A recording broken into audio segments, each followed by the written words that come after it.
Hello there YouTube, this is the Rogue Gem player here, and I'm back after a very, very long summer. Really, I have no excuses, really, to be honest. Just things have gotten out of hand, lots of decks, and life in general, so I am here to bring a updated version of Brigade Fire Fist.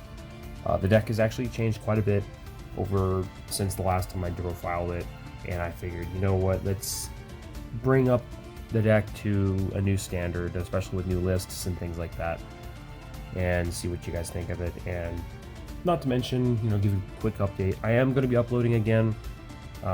You'll be seeing deck profiles for the next couple of weeks as I have time to do them, and hopefully that will kick things off and we can continue on, especially with new sets coming out, new decks and things like that I really want to bring out and show you guys, because there's quite a few that I really want to bring out. So that's the update. So let's get on right into this. So Fire Fist now it kind of incorporates the Brigade engine now, in my opinion, because it's the best version of it to play. So we're going to start with the 3 copies of Brigade Elephant. It's one of the new ones from Fist of the Gadgets, and this card's ability to turn any fire formation into a special from hand. Not to mention, it gives you a search that you can use to discard and things like that. So it does give you some free advantage for basically no reason. And not to mention, it just gives you fodder for your link plays. So we then play 3 copies of Raven. This is the next major one. This is the only other 3 of in the entire deck, and that is mainly because this card is specifically designed to be summoned off of the Elephant and or used as material in order to facilitate your plays into other things so that you can get free advantage. Because this gives you a fire formation spell, which is the only thing you have to search. Leopard, you can play Leopard. The only problem is that you have to generally summon it, and you have to tribute it, which can be ashed. This is a little bit harder because you're actually going to have to use it for something, so keep that in mind. Also, this does protect your fire formations if it's on the field from being destroyed by card effects, so keep that in mind. That's the only 3 ofs in the deck that we play. We play 2 copies of Dragon. I don't like playing 3 because it cannot summon itself through its own effect. You have to res other things with it. It does set you the counter trap if you choose to search it, so keep that in mind. It is another target for that. I am testing 2 copies of Ram. Ram's kind of neat. It allows you to, when on normal summon, to basically set a different fire formation than what you currently control in exchange for discarding one. And then it kind of just helps you with that.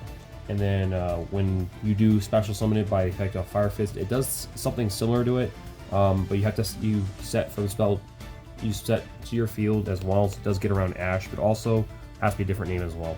So keep that in mind. But it also has 200 defense, which is kind of important for some of the other cards in the deck. We then play 2 copies of Rooster. I'm also testing this. I like the 3-axis stuff. Like, it's just the ability to make horse prints and then do stuff with it, and it still gives you access to your toolbox of Brigade stuff and things like that. Not to mention, it does give you free advantage for basically no reason, because you're going to search off of it when you summon it by like Spirit or something like that. And then not to mention, it does allow you to swap out a dead fire formation for a different one. So that's all of the multiples. For the 1-ofs, we are playing 1 copy of Panda. Panda is now, in my opinion, probably one of the worsts in the deck, but you do need something to search off of the Elephant that does something. When you do play a fire formation, you can special it. It does lock you into Fire Fist when you do so it's kind of hit or miss. But also, if it's on the board, you can use it to protect your board by sending a fire formation instead, as long as it's like Fire Fist monsters, so keep that in mind. We then play 1 copy of Spirit for the synchro resurrecting plays, and then we're playing the 1 copy of Buffalo. You don't need more copies of it, just because Eagle can just instantly send it, and it gives you access to free material once a turn, basically. Now for the Brigade stuff, we're playing 3 copies of Fractal. It's the best one because it is also a Beast Warrior that you can still do stuff with. It is a 1900 beater if you ever need it. Its ability to just instantly fill up your graveyard instantly gives you so much advantage. And then we play 2 copies of Nerval as our one of our multiples, searching for a Tri-Brigade card or Tri-Brigade monster. 2 copies of Kit, that allows you to send another copy, and then Kuraz. We're only playing 1.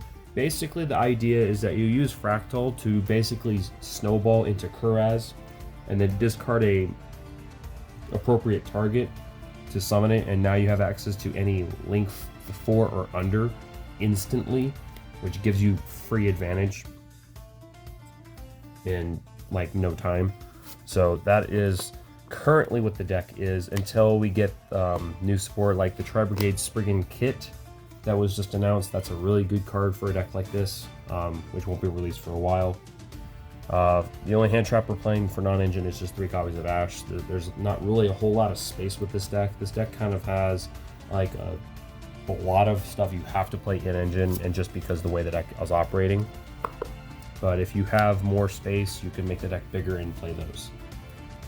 For fire formations, we're playing 3 copies of Tenki.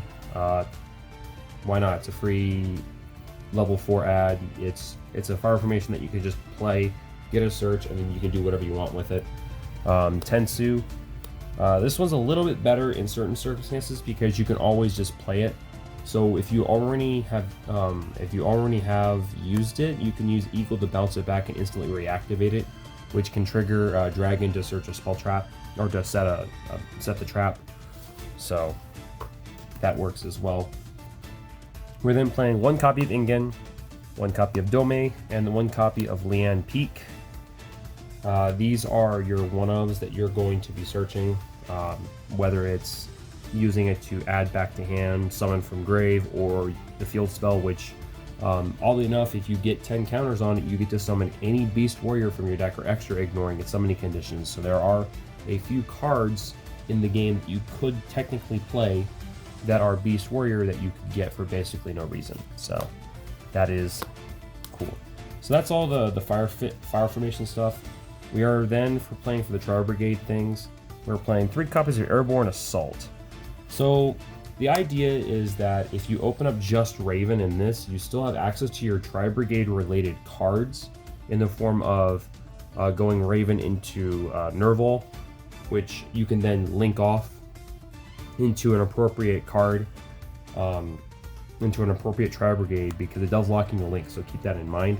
But it does give you free advantage, and not to mention it costs you basically nothing, even if they do negate it.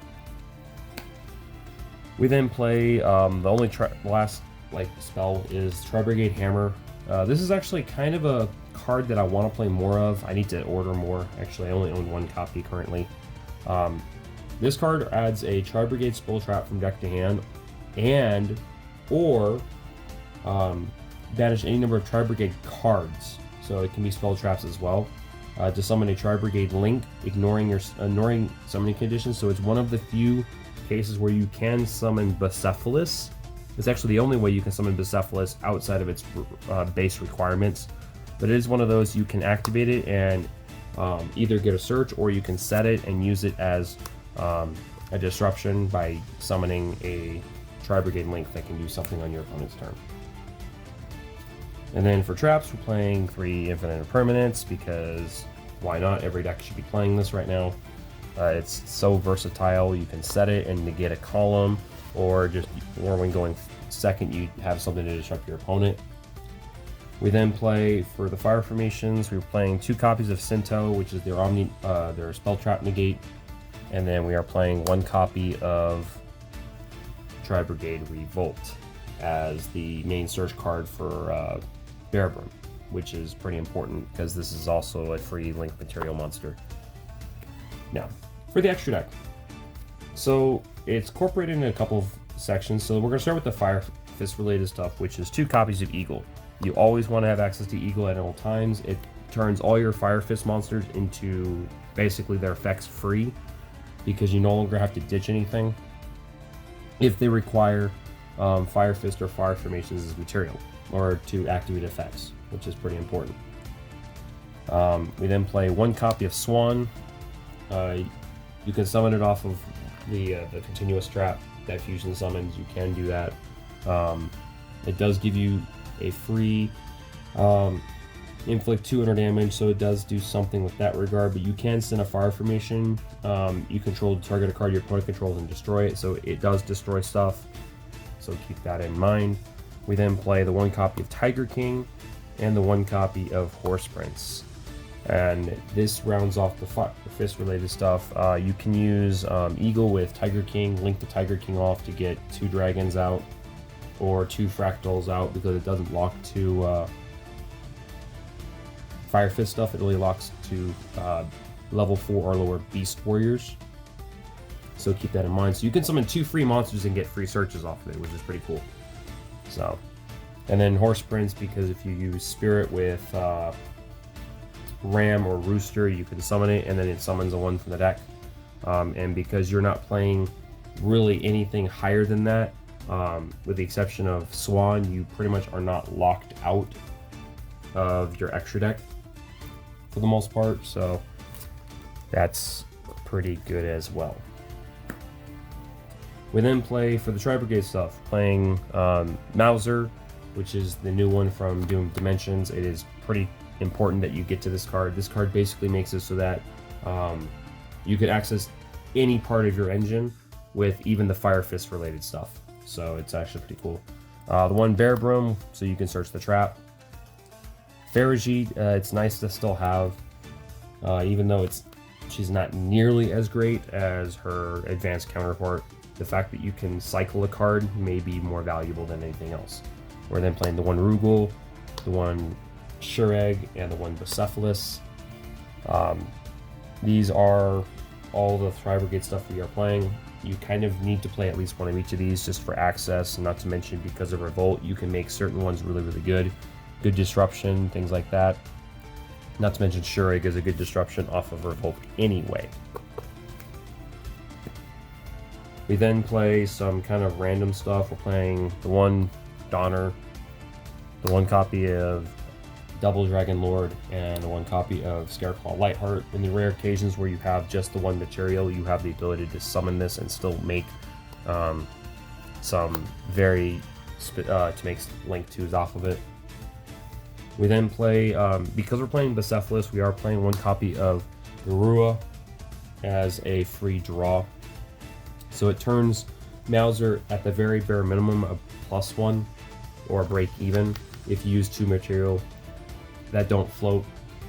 So it does give you a draw that helps mitigate the damage, and plus it's just another card that you can banish off of the Tri-Brigade monsters after you've used it, because you're never going to use it outside of that. So that's the deck. It's pretty interesting. It does need like 1 more good, like I wish they had more Fire Formation spells or traps that did something. There's only so much that you can do with the ones that just modify attack or prevent a phase from being disrupted, but this at least gives us more stuff, because we have plenty of monsters. The monsters do plenty. We just need more Fire Formations that do more than just what we need. And the Tri-Brigade stuff, well, we always get support for it. We're getting more down the line, so let me know what you guys think. Comment, rate, subscribe, and I'll see you guys next time. Bye.